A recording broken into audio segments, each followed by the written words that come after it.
날씨가 비가 오면 어떡하나 좀 걱정을 했어요. 오늘 한복 입고 오시는 분들이 많거든요. 저도 한복 입고 일부 예배 때는 크로마프도 입었고 오늘 또 커람데오 찬양에도 한복을 입으셨는데 이게 바람이 불면 난리가 나잖아요. 사방으로 날리고 이걸 어떻게 합니까? 여자분들은 치마라도 붙잡을 수 있지만 저는 이게 감당이 안 될 것 같아요. 그래서 비가 좀 안 왔으면 좋겠다 했는데 아침에 일찍 일어나 보니까 하늘이 맑게 개었어요. 정말 구름 한 점이 없었습니다. 며칠 전에 내린 비로 곳곳에 좀 흙도 무너져 내리고 교통사고도 나고 나무도 쓰러지고 해서 오실 때 좀 어려움이 있으셨다는 얘기는 들었습니다만 오늘 맑은 하늘 주신 하나님 감사합니다. 근데 이 맑은 하늘을 주셨을 때 이 하늘을 맑게 하는 가장 중요한 물건이 뭐예요? 해지요. 태양이라고 부르는. 중국 사람이 붙여진 이름 저희들도 그냥 사용하는데 큰 밝음이라는 뜻입니다. 태양이 정말로 소중합니다. 지구에서 약 1억 4,960만 킬로미터, 한 번도 가보지 않아서 이게 얼마나 긴지 모르겠는데 그렇게 멀리 떨어져 있는 태양계의 별입니다. 근데 아무리 멀어도 이렇게 환산하면 우리에게 좀 더 다가올 것 같아요. 태양에서 출발한 빛이 지구까지 도착하는데 8분 19초가 걸린다고 해요. 세상에서 가장 빠른 건 말할 때 보통 빛의 속도 그런 거 말하잖아요. 근데 그렇게 빠른 빛이 태양에서 출발했는데 지구까지 오는데 거의 10여 분 가까이 걸린다. 그러니 얼마나 멀리 떨어져 있겠습니까? 크기가 엄청나게 크네요. 지구의 109배랍니다. 어떻게 아냐고요? 찾아보니까 다 있더라고요. 사실은 찾아보아야 알 정도로 과학적인 이런 지식들은 잘 모릅니다. 하지만 여러분이나 저나 찾아보지 않아도 아는 것 있지요. 지구에 살아가는 모든 생명체는 태양 때문에 존재할 수 있다라는 것. 그것은 우리가 압니다. 식물은 태양의 빛으로 광합성을 해서 우리에게 먹을거리를 제공합니다. 우리는 에너지가 없으면 못 살잖아요. 그런데 그 모든 에너지의 근원은 사실은 태양입니다.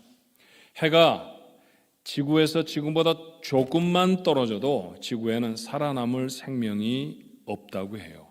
태양은 세상에 없어서는 안 될 가장 소중한 것입니다. 자, 예수님이 세상에 오셔서 내가 누구다 이렇게 말씀을 하셔야 하는데 누구라고 하면 사람들이 단박에 알아챌 수 있을까? 예수님이 우리말로 표현하면 고민을 좀 하셨을 것 같아요. 어떻게 표현하면 좋을까요? 내가 하나님이다! 그러면 갑자기 하나님으로 보였을까요?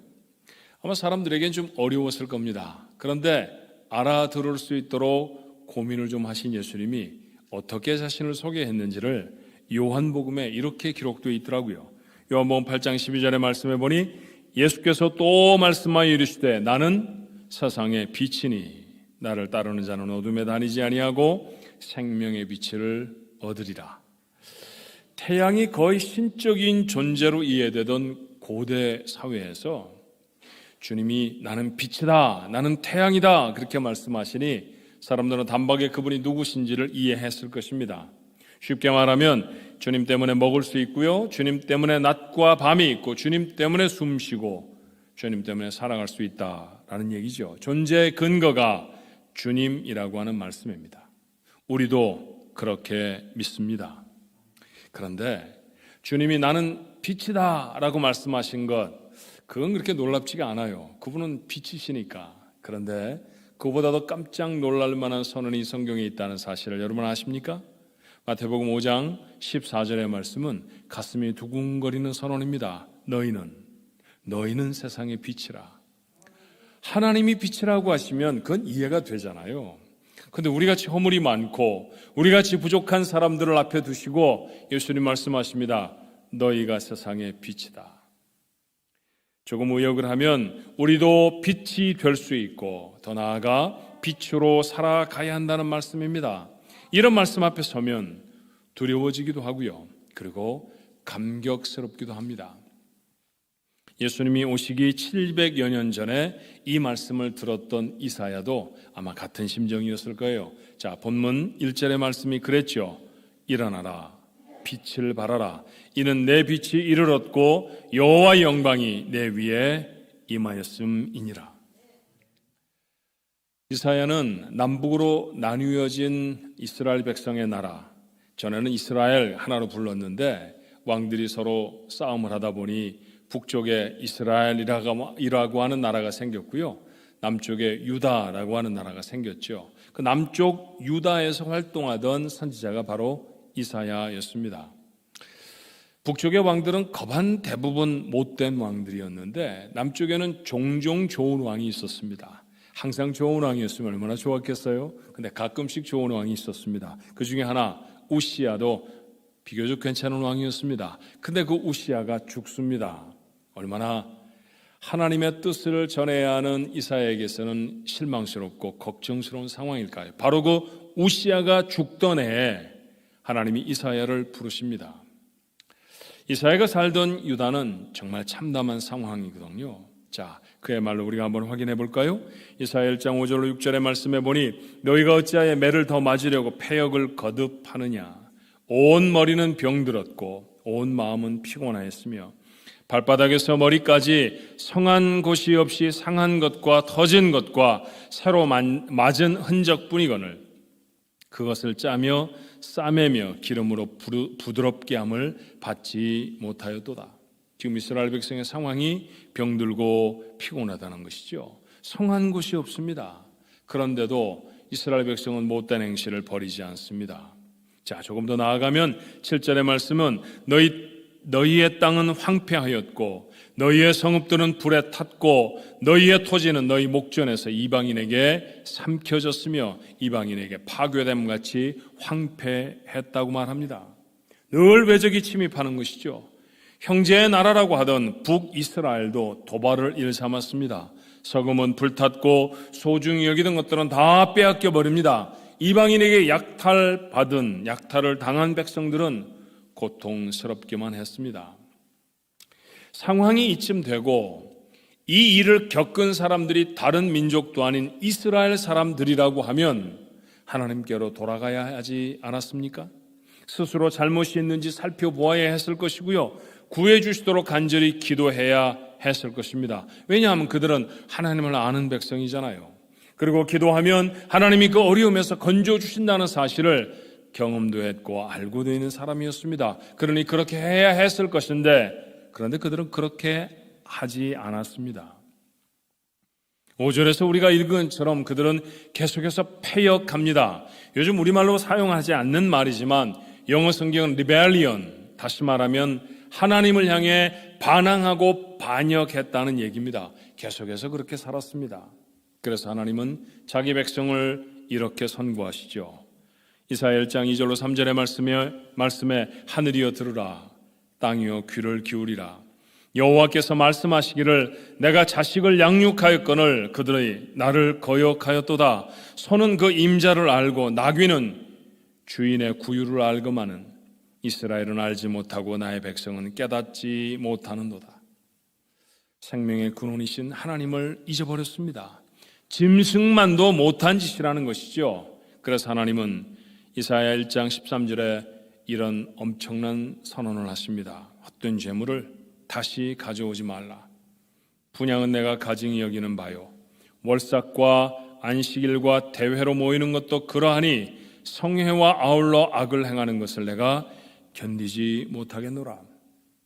우리말로 말하면 예배하러 오지 말라는 것입니다.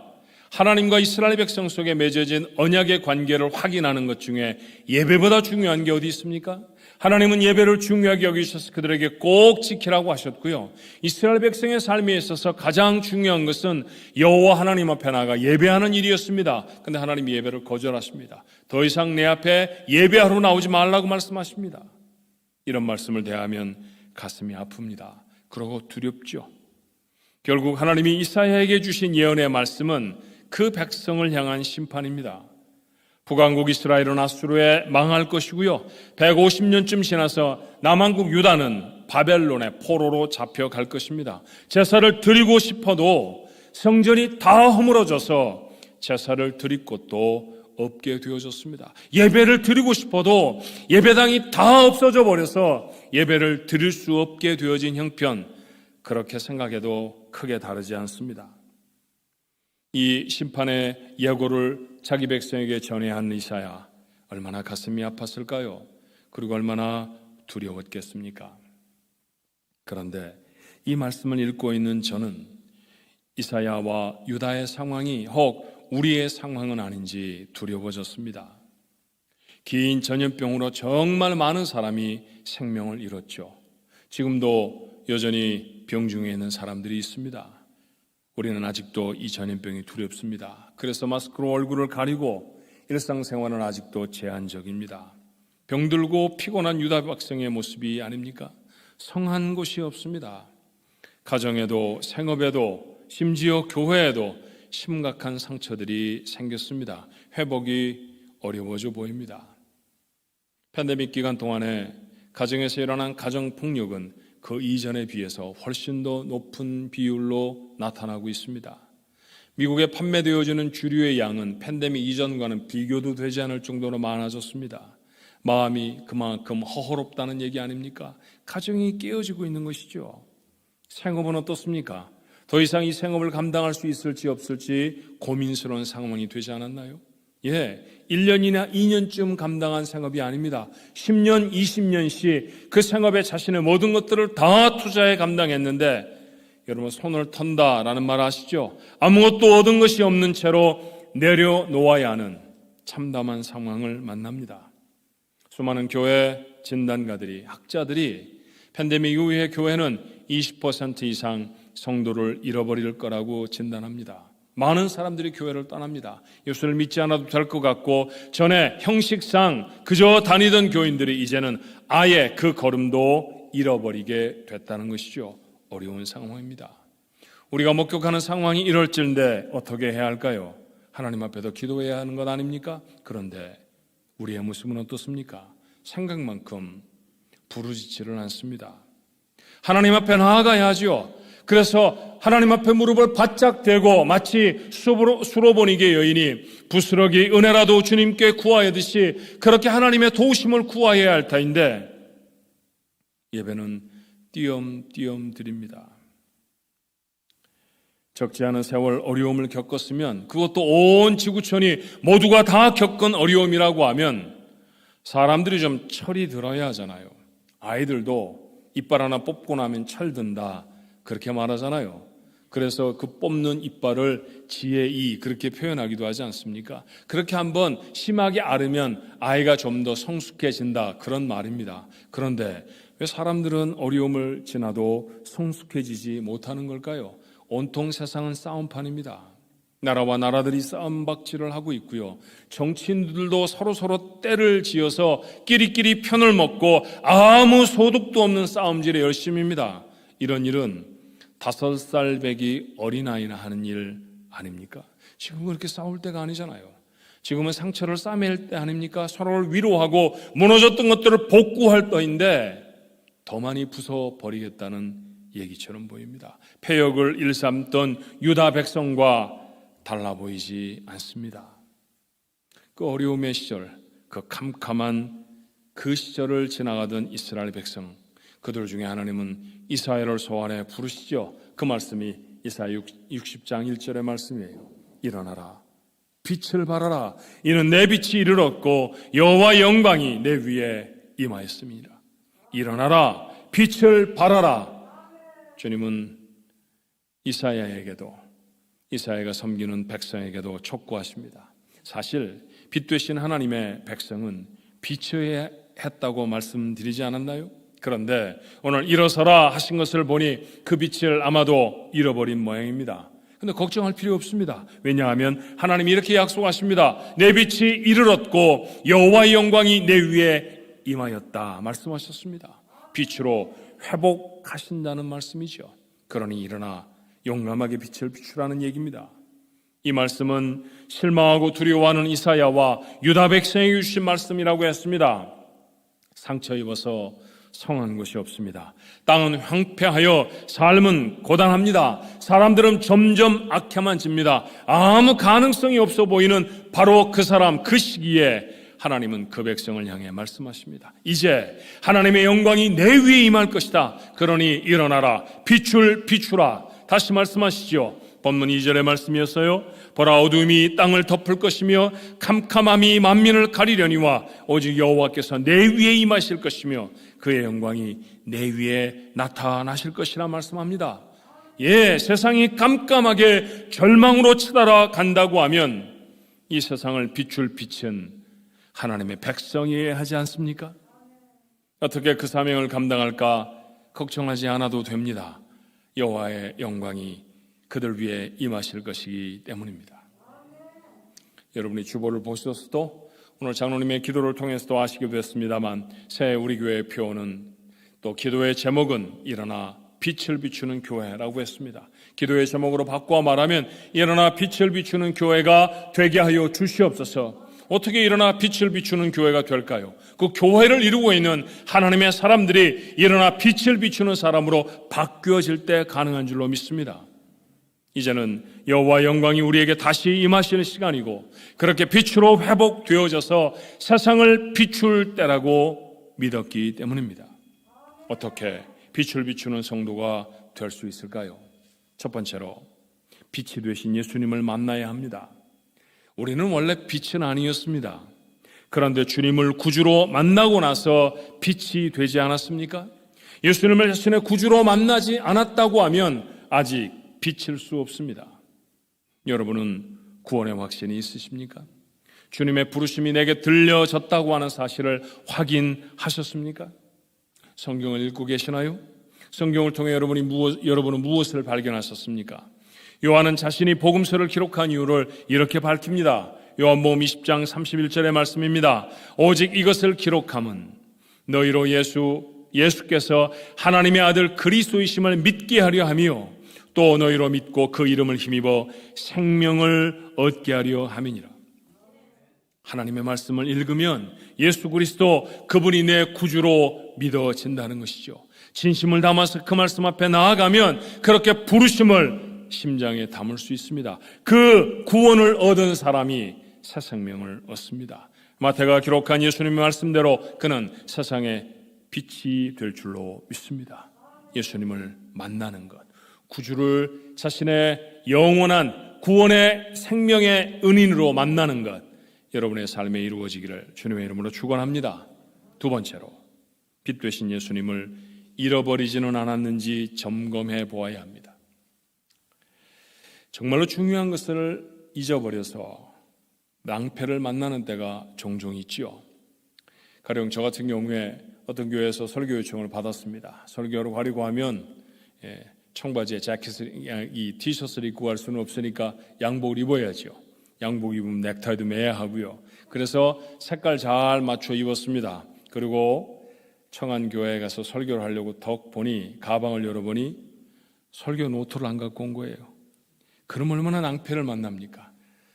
제 실제에서는 한 번도 그런 일은 일어나지 않았습니다. 천만다행입니다. 그런데 저 이런 꿈 자주 꿉니다.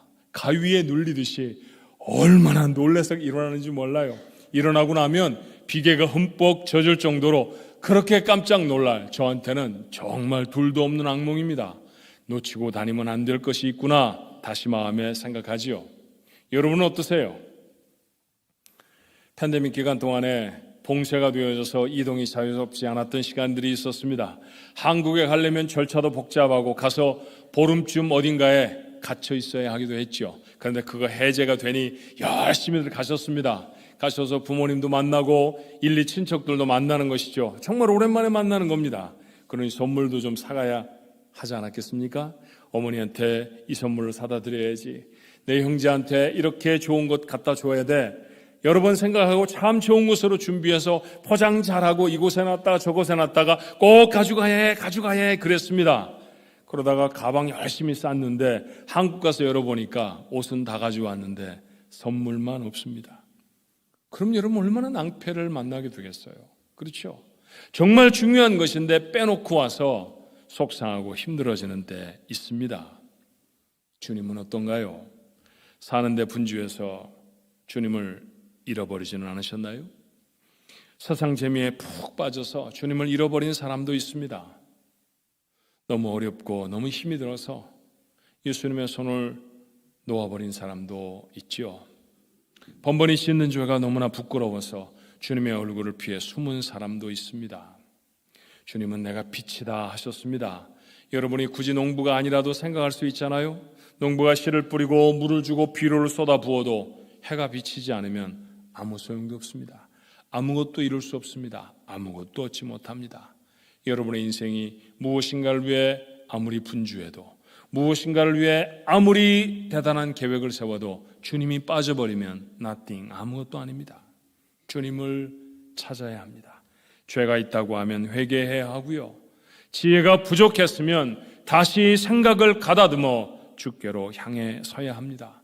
주님을 뜨거운 가슴으로 다시 만나야 빛이 되지요. 그래야 비출 수 있지 않겠습니까? 마지막 세 번째로 주님과의 관계를 회복해야 합니다. 나는 여러분에게 이렇게 말씀드리고 싶어요. 조금 더 기도하도록 하십시다. 항상 쉬지 말고 기도하라. 이건 너무너무 무겁죠. 기도하라 때문에 무거운 게 아니라 항상 쉬지 말고 이런 것 때문에 무겁습니다. 언제 쉬지? 언제 기도를 그러면 잠시 멈출 수 있지? 별의별 생각이 다 드는 말씀 아니에요. 그렇죠? 그렇게 어렵고 무거운 말씀들 우리에게 있습니다. 그러나 여러분 조금 쉽게 이야기해 볼까요? 안 하는 것보다 훨 나을 것 같아 여러분에게 도전을 합니다. 조금 더 기도하십시오. 조금 더 말씀에 다가서셔야 합니다. 하나님의 말씀을 열고 그 말씀이 그런가 생각해 보고요. 그리고 그 말씀대로 살아가는지 하루를 점검하는 삶이 여러분에게 꼭 필요합니다. 우리 교회에서는 이거를 묵상이라고 말하죠. 일주일에 한 하루쯤 묵상하시나요? 하루쯤 묵상하셨던 분은 이틀쯤으로 늘려보시면 어떻습니까? 사흘쯤으로 그렇게 하나님의 말씀을 마음에 담고 삶에 적용하는 것을 조금만 더 해보십시다. 조금 더 예배할 수 있었으면 좋겠어요. 주일 예배 이거 거르지 말아야 합니다. 여기에 생명이 달려 있습니다. 이것 놓치면 살 수 없습니다. 식물에도 물을 주지 않으면 시들어 죽어버리잖아요. 하나님 앞에 나아가 예배하지 않으면 그 영혼이 어찌 살아있을 수 있겠습니까? 그러니 예배해야 합니다. 그런데 제가 말씀드리고 싶은 것은 주일 예배만은 아닙니다. 새해부터는 새벽 예배라고 하는 제목을 매일 예배 이렇게 바꾸려고 합니다. 이유가 뭐냐고요? 새벽 예배 했더니 새벽에 일어나는 사람만 하는 예배로 착각하시는 분이 계시더라고요. 사실은 새벽에 시작해서 10시에도 1시에도 심지어 오후 5시, 9시에도 여전히 유튜브만 열면 참여할 수 있는 예배인데도 불구하고 새벽에 일어나는 사람이 하는 예배야 나는 새벽에 못 일어나니까 못해 이러고 못해버리시는 분이 계시더라고요.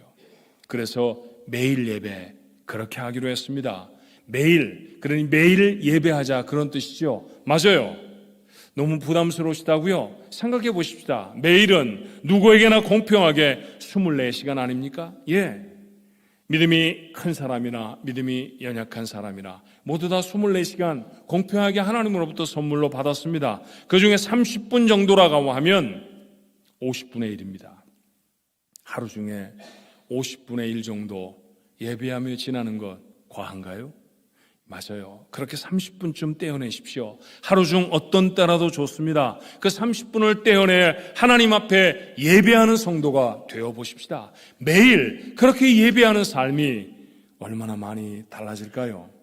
사실은 이 예배를 구상하면서 전면적으로 온라인으로만 예배하자 그런 생각을 했었습니다. 그런데 예배당에 나오는 것이 정말 귀하고 가치 있는 일인 것 같아요. 그래서 이 예배 시작은 새벽 6시에 예배당에서 할 것입니다. 여러분의 댁에서도 좋지만 거리가 너무 멀거나 또는 새벽에 일어나는 게 여러 가지 여건상 어려운 분들은 다른 시간에 하실 수도 있지만 그렇게 예배당에도 나오고 여러분의 삶의 자리에서 여는 것, 예배하는 것은 공통적이었으면 좋겠어요. 그렇게 하나님 앞에 예배하는 성도가 되어 주십시오. 조금 더 예배하는 우리의 삶, 빛으로 회복될 수 있을 줄로 믿습니다. 무엇이 더 맛있지 관심이 있으시죠? 어디가 더 멋있고 어디 가면 더 재밌지 그런 거 찾아서 여행들 가시잖아요. 무슨 옷을 입으면 더 멋있을까 궁리도 하시죠. 어디에 집을 사면 돈을 좀 남길 수 있을까요? 주식은 어떤 종목을 사면 올해 좀 투자에 성공할 수 있겠습니까? 올해 아이는 어떤 직장에 보내면 먹고 살기가 넉넉해질까요? 여러 가지 관심들이 있습니다만 계속 그런 관심을 가지십시오. 나쁜 것 아닙니다. 그렇게 살라고 하나님이 우리 주변에 복으로 주셨을 것입니다. 그런데 여러분, 거룩에도 관심을 조금만 더 쓰시면 어떨까요? 좋은 옷을 입는 것보다 거룩한가 한번 질문해 봐 주시겠습니까? 맛있는 음식을 먹는 것보다 내가 정말 경건하게 살아가는가 스스로에게 질문을 한 번쯤 던지며 살아가는 삶, 그런 삶이 빛으로 회복이 될 줄로 믿습니다. 저도 살아보니까 섬김을 받는 것이 섬기는 것보다 훨 좋더라고요. 그렇죠? 그거 좋은 거 다 압니다. 근데 여러분 아세요? 성경에는 섬김을 받은 사람에 대해서 기억하는 부분은 거의 없습니다.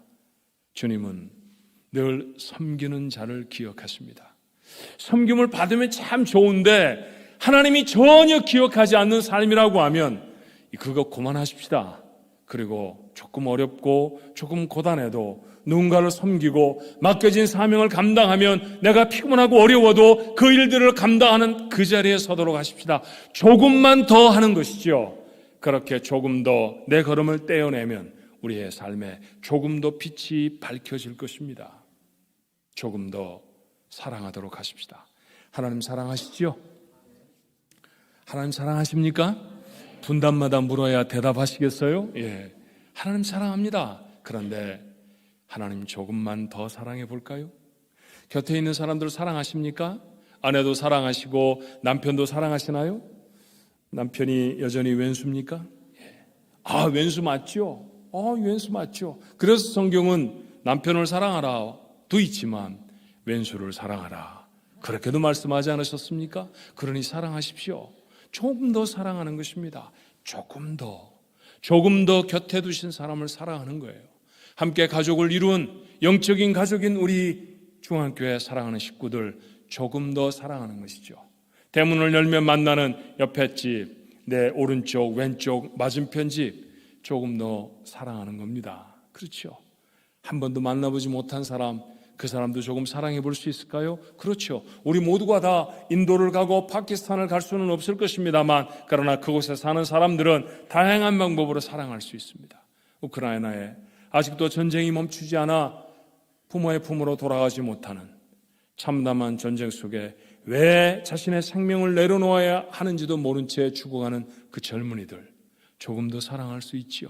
그렇게 해보십시다. 그렇게 조금 더 사랑하는 우리의 삶을 통해 하나님은 우리를 더 빛나는 빛으로 만들어 내실 것입니다. 빛을 비추라.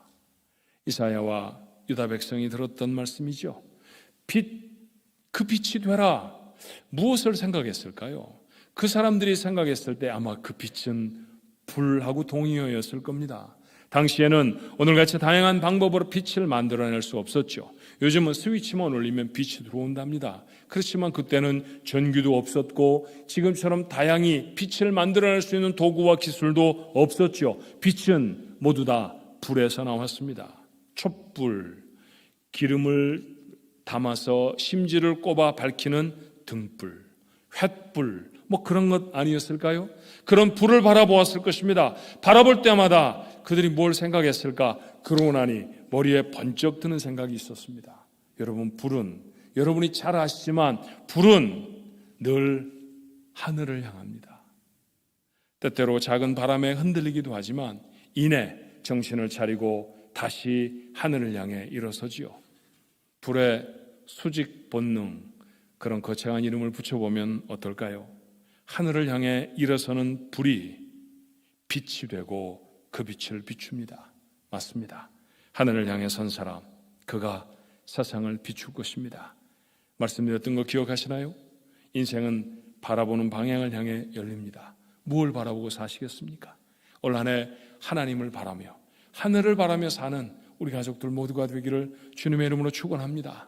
하늘을 바라고 하늘 앞에 서서 하나님을 목도하는 자, 그가 하나님 앞에 일어선 세상을 비추는 빛이 될 것입니다. 그런 모습이 우리 중앙 가족들의 모습이 되기를 바랍니다. 올해 우리는 반드시 일어날 것입니다. 올해 우리는 반드시 빛을 비출 것입니다. 그런 성도, 그런 교회가 되기를 주님의 이름으로 축원합니다. 기도하십시다.